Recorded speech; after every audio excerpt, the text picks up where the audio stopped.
Good evening, everybody. Good evening, YouTube, anti-slob family, anti-sloppy, lazy, obese, bad behavior. And now, this is a pretty important video right here.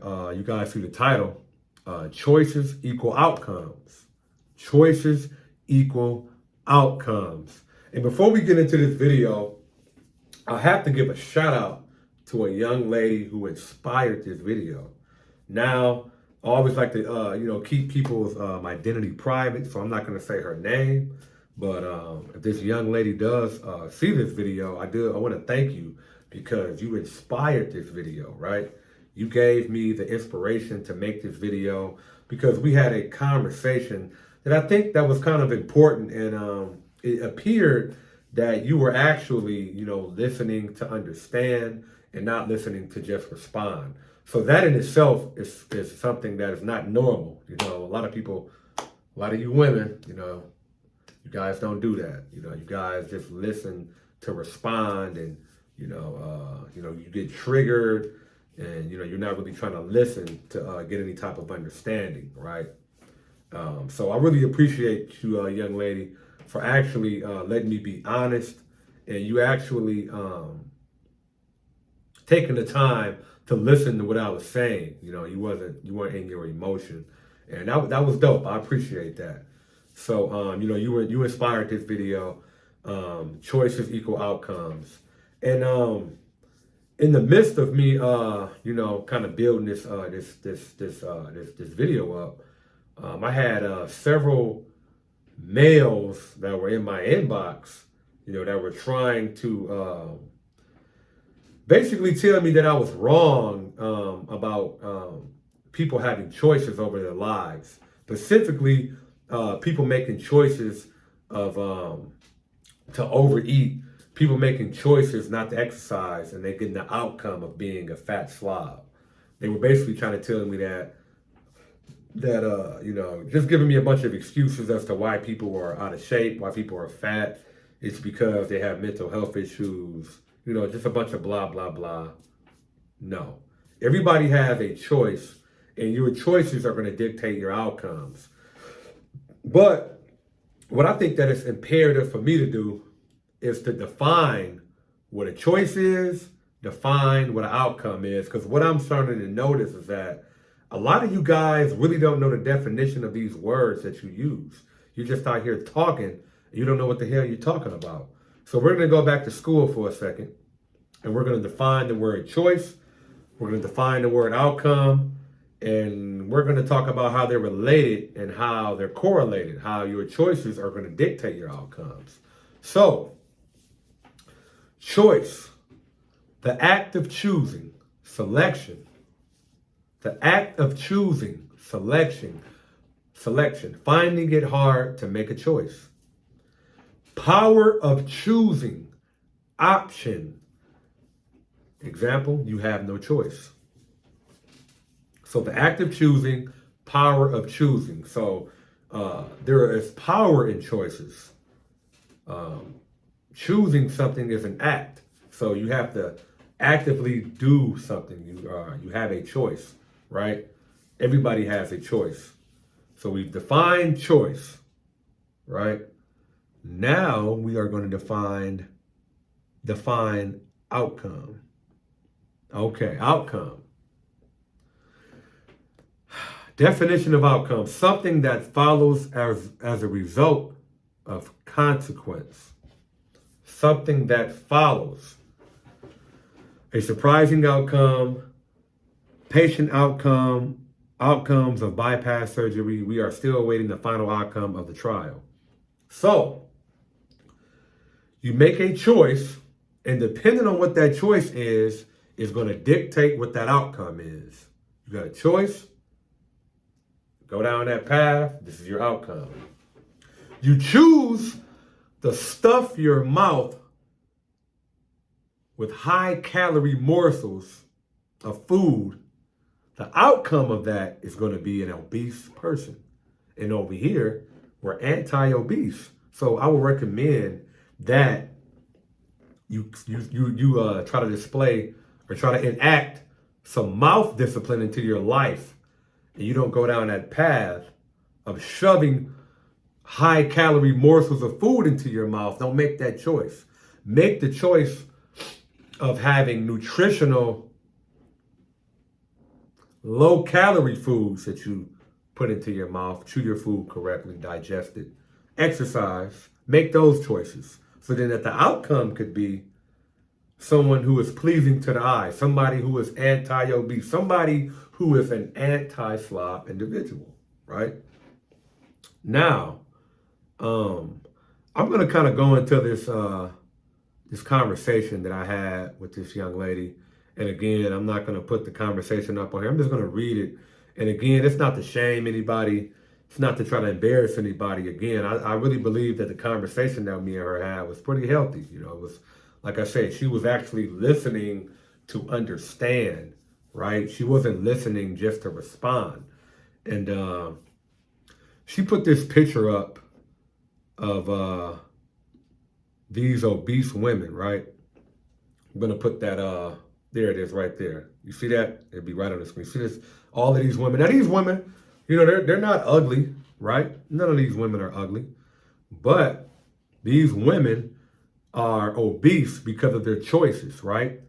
They, what I just said, they've decided to shove food into their mouths, and the outcome of their choices is them being obese. That's the outcome of their choices. They chose to eat that food, and these are the outcomes, right? But she made a post, the young lady, and she basically said, I'm gonna try to paraphrase this because it's kind of like kind of all over the place, or it kind of doesn't really make you know, I gotta kind of get it to where you guys can understand what's going on. But it said, are you gonna brag on them because you generally really do like women who have bodies like this? Or is it because it's a fetish? And she put the emoji. So she basically is saying that, asking guys, do you really genuinely like women that are shaped like this? Or would you deal with a woman like this because it's a fetish? Like you fetishize about women that are built like this. And I directly responded, you know, I was being nice, and I said, really, you can't answer this. Honestly, women will get upset. That's what I said. And she was like, no, you're speaking to the right one now. You're free to elaborate. So she gave me the green light. Now, normally, I would have turned up, right? Okay, you give me the green light. Let me just go ahead and turn up. But, you know, that's not really the approach, you know, when you're talking to women. You don't really want to, like, destroy them like that. And this lady was being very nice. She wasn't rude to me. And this is her page, so, you know, I'm not going to do that, you know. So I was trying to be as nice as I could. But if this would have been a guy, I probably would have put my foot in his ass. But anyway, I digress. So I just basically told her, ma'am, most men don't find obese women attractive. If a man has a choice, the power of choosing, remember, if a man has a choice, he will more than likely choose a woman that is not obese. But if he doesn't have any options, he will settle for these types of women. And also, being this size is unhealthy as hell. Now, we're not going to ignore the elephant in the room. If you're a woman and you are walking around at that size, we're not even talking about, oh, love your curves, love your body positivity. The hell with all of that. If you're that size, medically, scientifically, that is unhealthy. You are going to have a laundry list of health issues walking around at that weight. She responded, understandable. Can't argue with that. But, you know, these modern women, there's always a but. She also said, I can't speak for all women this size. Now, I want to, just as a FYI, nobody can speak for everybody. Nothing is absolute. Nothing is all women. Nothing is all men. But to keep the conversation moving, you do have to generalize things. And when I say generalize things, you have to speak to the majority, 51% or above, because you cannot say, oh, I know somebody who's 300 pounds and she has a man that's a billionaire and he likes her. Yeah, that's only one person. You cannot use the exception to argue against the general population. That just doesn't work. That doesn't help the conversation to go forward. That's not the general population. That's not going to fly with the masses of the people. If you want most people to get the outcomes that they want, for you to be inspired to acquire what you desire, you got to be in the real world and you got to talk in general. In general, that's not going to work. So we got to stay in general. You can't talk about that one person that you know. No. But I digress. Let's get back to the conversation. She said, I can't speak for all women this size, but for my case, obesity runs in the family. So it's a hard cycle to break out of. It's achievable, just hard. Don't even get me started on eating disorders. Y'all know, man, over here we do accountability, and just reading that, obesity ran in my family, right? Obesity ran in my, well, let me just keep the conversation going with me, because I addressed that. I addressed that. So, I said, nah, eating food is a choice, and not exercising is another choice. I can't agree with that at all, but this has been pushed for decades in America, so nobody is held accountable for their bad behavior. She came back with, I'll just agree to disagree. I do see your side, though.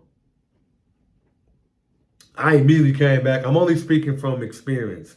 I used to be very overweight myself, and also had many family members that actually died due to being overweight. And at no time did I ever feel as if I was overweight because of things I couldn't control.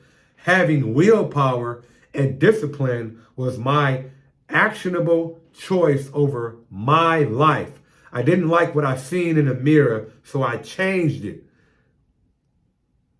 And everyone can do the same. I really can't see it any other way. She responded, I understand. So, you really can't blame people in your family for you being a fat piece of you know what. You cannot blame your parents for the choices that you make over your life, especially if you're an adult. That's on you, baby. I battle with making the right choices in food, the right choices to go and exercise. Every single day I have to do that, right? Every single day I have to make a choice if I want the outcomes that I want. Because I say this all the time, I'm inspired to acquire what I desire. And if that's true, then the outcome, my body should be a reflection of that. If I'm sitting up here talking about anti-slobism, anti-sloppy, lazy, obese, bad behavior, but I'm not making the choices to get that outcome, then that makes me a hypocrite. But the overall thing that I'm trying to get you guys to see is that choices equals outcomes. That's it. There's no eating disorders. There's no my family. No, hell no. It's all on you. You make the choices to eat that food. You made the choice to eat the fried chicken. You made the choice to eat those pastries. You made the choice to eat those sweet, savory confections. That was a choice, man. You chose not to go to the gym. You chose to lay your ass down and not get up and do anything about it. So you can't blame anybody. You can't blame a condition for that. That's all on you. We have many resources to change that. So I mean, that's basically like, what I'm just trying to get you guys to see. This nobody wants to be held accountable. Like I was telling the young lady, like that's not what anyone wants to do nowadays. Everybody wants to be coddled and the victim mindset and the victim Olympics and like those days are over with. You know what I'm saying? I know it's probably going to take some time to get more people on this mindset, but everybody that's in my circle, everybody that's in close contact with me, they know you're going to be held accountable for what you do or don't do. Nobody is held above accountability. Just because you don't want to be held accountable, just because you run away from accountability, that doesn't change the fact of your outcome. As a man, I got to bring it back to the guys. We do not have the luxury of living in delusion. Our burden of performance is high. The burden of performance of a man is high. These women want to be living in la la land and they want to be delusional and all this other stuff. I mean, it is what it is at this point, man. I just want you guys to really focus on self-improvement, getting your money up, getting your bodies together, becoming a leader and everything that comes with that, and just being like that all the time. You don't get the luxury of taking a break of being a man. You got to be a man 365, 24/7. That's what you are. That's just, it is what it is. So, again, shout out to this young lady, for at least taking the time to listening, you know what I'm saying? Because from what I've been seeing, most women are not even going to, give you an opportunity, to give you an honest male perspective. So shout out to you for that. That was dope. And like I said, I'm not going to say your name, but you inspired this video. Choices equal outcomes. So make the right choices so you can get the outcomes that you want. I'm in this video on what I said a couple of times, be inspired to acquire what you desire. I love you guys. And that's it, man. I love you guys, man. Peace, man. Be inspired to acquire what you desire. Anti-slob. And we are out.